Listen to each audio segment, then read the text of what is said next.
আসসালামু আলাইকুম। আশা করি সবাই ভালো আছেন। আজকের ভিডিওতে আমি দেখাবো কিভাবে খুব সহজে একটি সাদা কাগজের উপর সুন্দর ফড়িং আঁকা যায়। প্রথমে আমরা ফড়িং আঁকানোর জন্য একটি লম্বা সরু রেখা টেনে নিয়েছি। এটাই হবে ফড়িংয়ের বডি। এখন উপরের দিকে একটু গোল করে মাথা তৈরি করেছি। ধীরে ধীরে নিচের দিকের বডিটা একটু মোটা থেকে চিকন করে নিচ্ছি।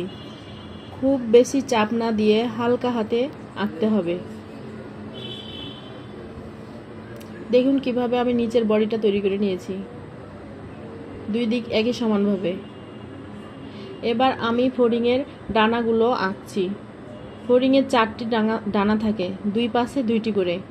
প্রথমে উপরের ডানাগুলো আঁকছি ছোট করে, তারপর নিচের ডানাটা একটু বড় করে আঁকছি। ডানাগুলো একটু পাতার মতো আকারে আঁকলে দেখতে সুন্দর লাগে।